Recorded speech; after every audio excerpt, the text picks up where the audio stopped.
I had a dream, and then I turn on the lights and she's dead on the floor. How? I have blood all over me, and there's a bloody knife on the bed, and I think I did it. I can't believe this. What medicine did you take? I took horse eating. I know it can make you feel good, so a lot of times I can't sleep at night. He blamed it on cough medicine. Did you ever buy that? No. Never. He planned the whole thing from the get-go, in my opinion, right from day one to the end. 1:15 in the morning, Raleigh, North Carolina. A man is on the phone with a 911 dispatcher, and he's saying something no one on that call will ever forget. "I think I killed my wife." He says he had a dream. He says he took too much cold medicine. He says he woke up, and she was already gone. But here's what investigators would spend the next year proving. Before he ever picked up that phone, he already knew exactly what he'd done, and he'd already tried to hide it. By the time this story ends, you'll know why a woman who taught Sunday school married a man who was studying to become a pastor, and why less than a year later, she was the one who didn't survive the marriage.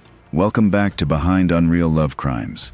Today's case takes us to Raleigh, North Carolina, a case the media called the cold medicine murder, and one that got a lot more complicated the deeper investigators dug. If you're new here, make sure you hit subscribe before we get into it, because we cover cases like this every week. The ones where the person closest to the victim turns out to be the one telling the biggest lie.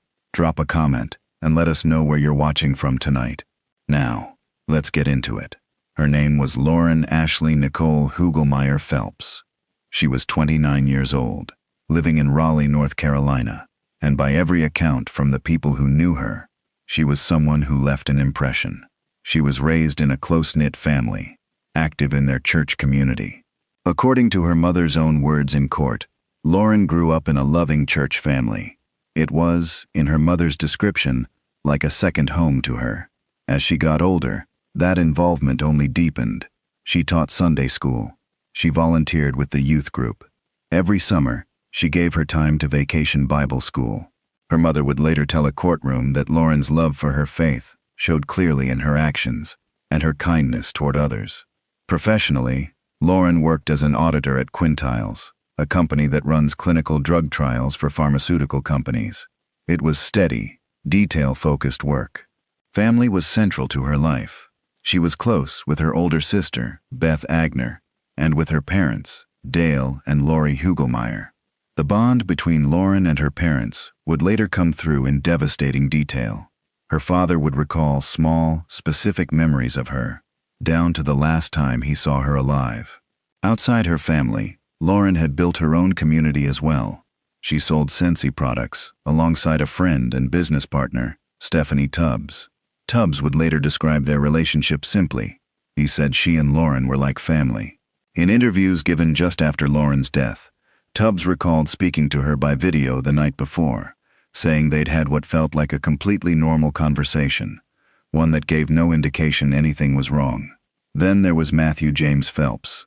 Matthew had once studied missions and evangelism at Clear Creek Baptist Bible College in Kentucky, an institution affiliated with the Kentucky Baptist Convention. He had, at one point in his life, been on a path toward becoming a pastor. The relationship between Lauren and Matthew moved quickly. According to friends interviewed at the time, the couple married in November of 2016, less than a year before Lauren's death. Those same friends said Lauren dreamed of starting a family with Matthew and of eventually becoming a stay-at-home mother. But there was a part of Matthew's history that Lauren was only beginning to understand. And it's a part of this story where the facts get harder to pin down, because the people involved don't agree on what actually happened. Matthew had been married once before meeting Lauren. Depending on which account you believe, the story of how that first marriage ended looks very different, and what Lauren came to believe about that first marriage, whichever version she believed, would become one of the more consequential turning points in the months leading up to her death. 2 months before Lauren Phelps died, she learned something about her husband's past that changed everything. According to her family, Lauren came to her mother, Lori, with information about Matthew's first marriage that disturbed her deeply. The account the Hugelmeyer family has given publicly is this. Lauren told her mother that Matthew had allegedly assaulted his first wife, and that he had lied to Lauren about the real reason that marriage ended. Lori Hugelmeyer would later describe her son-in-law, through tears, as someone who was, in her words, so good at manipulating the situation. In her account, Lauren wasn't just hearing rumors secondhand. She believed she was finally getting the truth about a man she'd already married and built a life with. But that is only one side of this story. When Matthew's own defense attorney, Joe Cheshire, addressed the court, he gave a very different account of how that first marriage actually ended. According to Cheshire, there was no assault. His version was this. Matthew's first wife went on a mission trip alone after the two of them had been married for 3 years. While she was away, she fell in love with someone else. When she came home, she told Matthew she wanted to end the marriage, and shortly after, she left him for that other man. 2 accounts. 2 completely different men described in them. In one version, Matthew is someone with a history of violence against a woman he once promised to protect. In the other, Matthew is simply someone who was left behind, whose first marriage ended the way so many marriages end, not through violence, but through betrayal that had nothing to do with him. Neither version was ever proven in a courtroom as the definitive truth. The assault claim was never independently confirmed or charged. Cheshire's version was presented as the defense's account during sentencing, not as something independently verified either. What matters for this story is not which version is objectively accurate, but which version Lauren believed, and what she did with that belief. By her family's account, Lauren believed the darker version. She believed she had just learned that the man she married had a history of hurting the woman before her, and that he had hidden that history from her deliberately. She'd confided this to her mother, meaning somewhere in a conversation between a daughter and a mother, this information had already been shared and taken seriously enough for Lauren's mother to remember and repeat it. Years later, in a courtroom, what we know for certain is this. 2 months before her death, Lauren had learned something about her husband's past that she found disturbing enough to bring to her mother. Whatever the full truth about that first marriage really was, this was the version Lauren was carrying with her in the final weeks of her life. By the time investigators started piecing together the final months of Lauren and Matthew's marriage, a picture began to emerge that had nothing to do with faith, ministry, or the future Lauren once imagined for herself. It had to do with money. According to search warrant applications later made public, investigators discovered that the couple's checking account had been drained. When detectives traced where the money had gone, they found roughly $1,200 in charges tied to iTunes and Xbox purchases, money spent on Matthew's video game habit. The same search warrant applications stated plainly that the couple had been arguing over finances, and according to those documents, Lauren had taken what investigators described as drastic steps to curtail Matthew's spending. On the night of September 1st, 2017, those tensions came to a head. According to interviews and evidence cited in the warrants, Lauren and Matthew exchanged a series of angry texts and phone calls that night. Lauren was upset that Matthew was out late, and according to interviews investigators later cited in their search warrant applications, people close to Lauren told police that she was preparing to end the relationship. That night, September 1st, 2017, Lauren Phelps made it clear that she was done. By 1:15 in the morning, police were standing in her bedroom. It was just after 1:15 in the morning when Raleigh police responded to a call on the 5200 block of Patuxent Drive.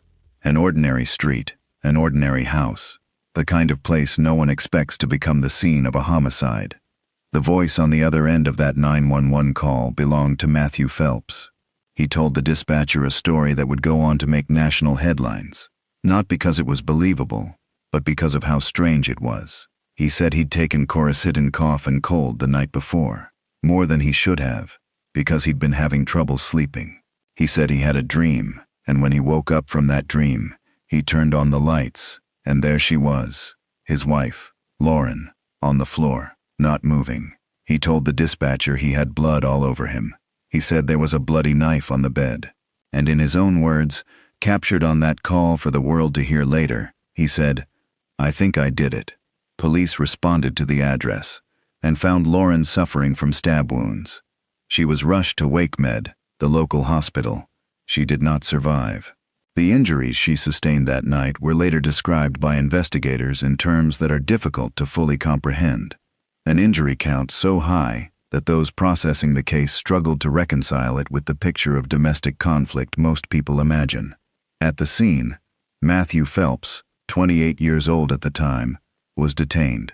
He was charged with first-degree murder that same day and taken into custody at the Wake County Detention Center, held without the possibility of bond.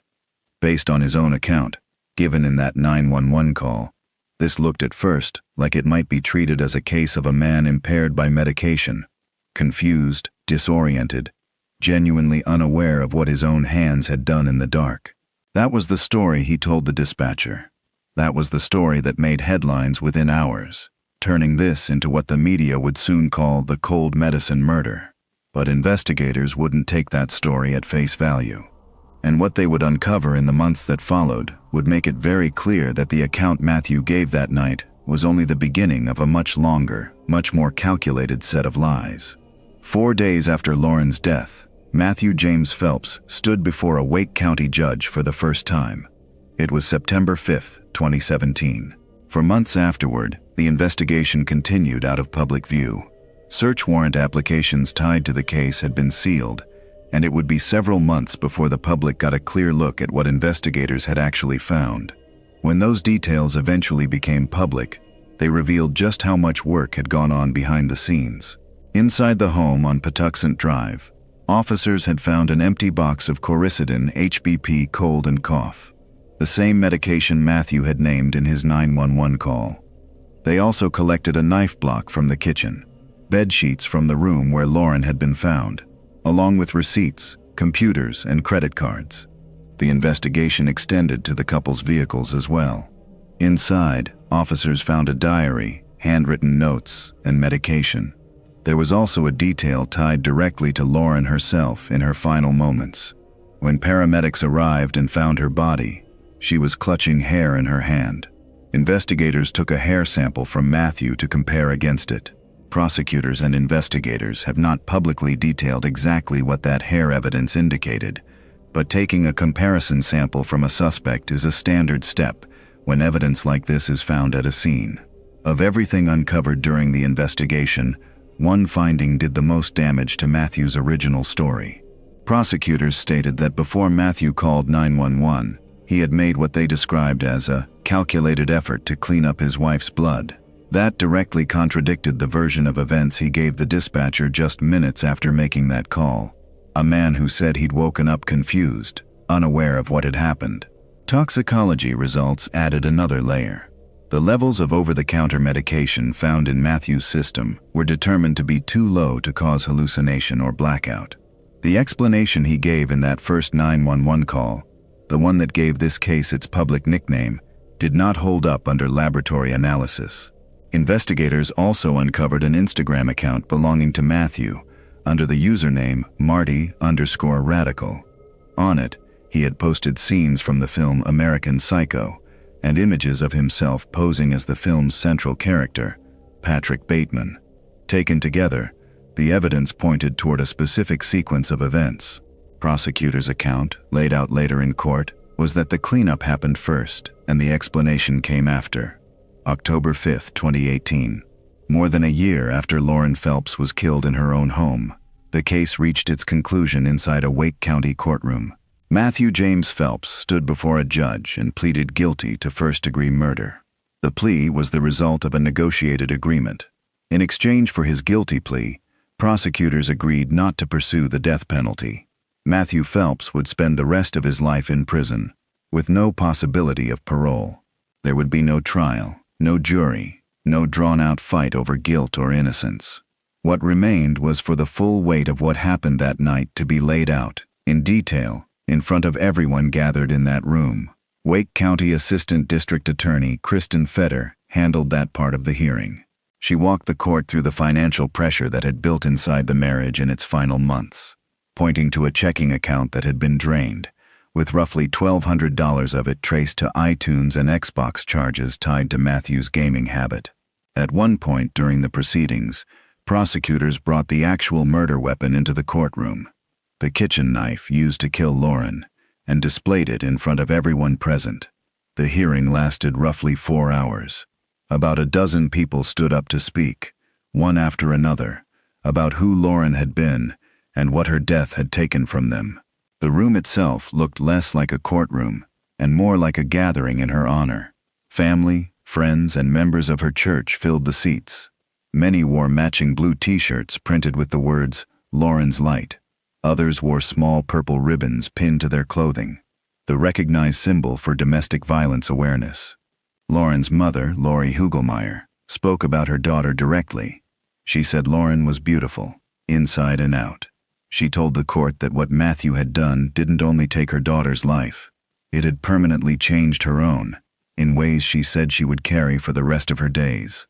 Lauren's sister, Beth Agner, spoke next, and her words carried a different edge. She said Matthew had been playing a game, a very deadly game, luring the family in by taking advantage of their kindness and their generosity. Looking back, she said, none of what he'd shown them had been real. Her father, Dale Hugelmeyer, spoke as well. He asked the room, and Matthew directly, how he could have done this to their family when they had treated him like their own son. Then Matthew addressed the court himself. Do you understand that you're pleading guilty to one offense? That's the offense of first-degree murder. It is a felony. It carries the maximum penalty of death or life without the possibility of parole. Do you understand that? Yes, sir. Do you personally plead guilty to the charge I just described? Yes, sir. And did you in fact murder your wife, Lauren Hugelmeyer Phelps, by stabbing her multiple times? Yes, sir.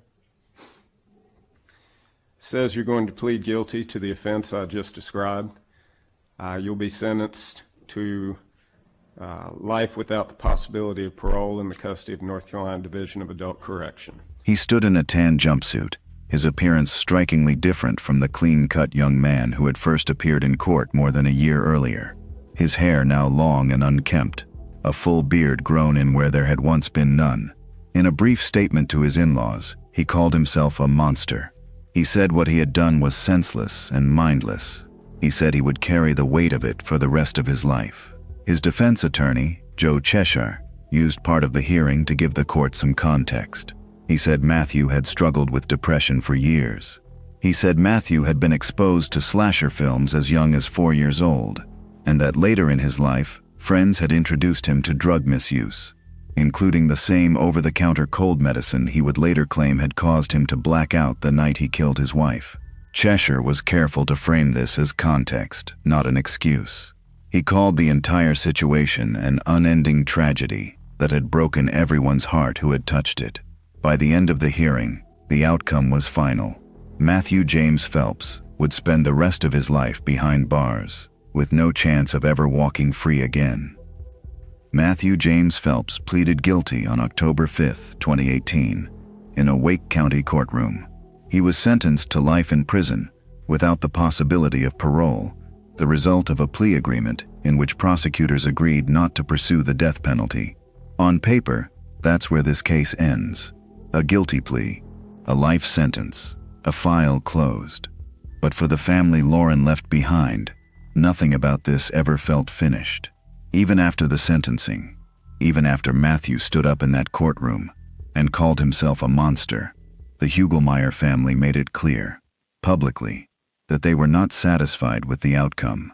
About a year after Lauren's murder, the Hugelmeyer family sat down for an exclusive interview with Good Morning America. During that interview, Lauren's father, Dale Hugelmeyer, described the last time he saw his daughter alive. She had come by looking for a 3-ring binder. That's it. That's the whole reason for the visit. But Dale remembered that she seemed nervous, a little edgy, and that she looked like a mess. He said it just didn't look like Lauren at all. Looking back, Dale said he regrets not asking more questions that day. In his own words, he said he thinks about it every day. What he did wrong, what he missed.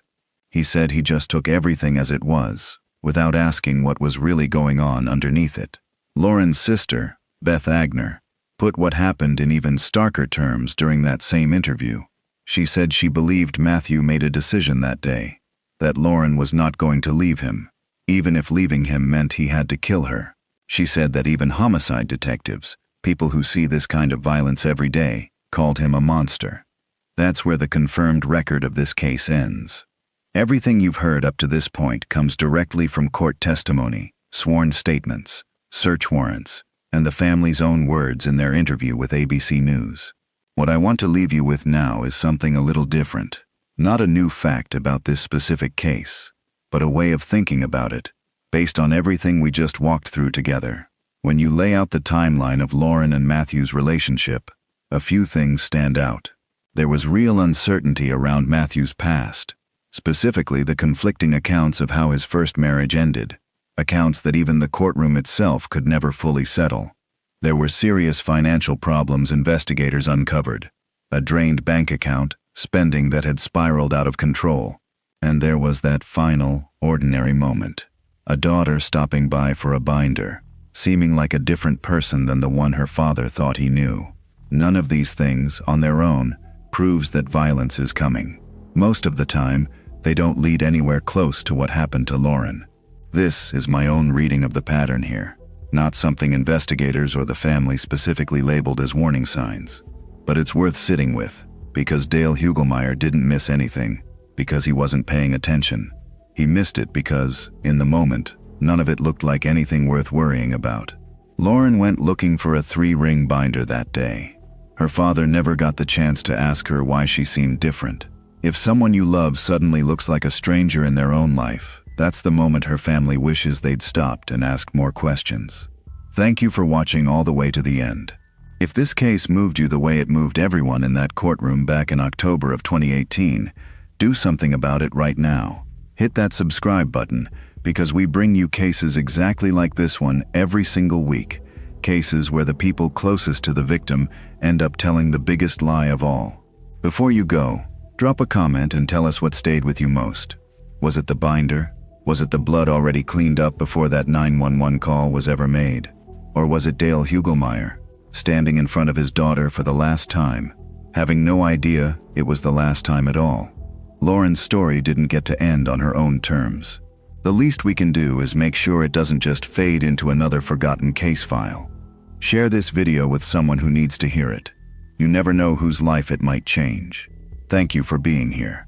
Stay safe, look out for the people you love, and we'll see you in the next one.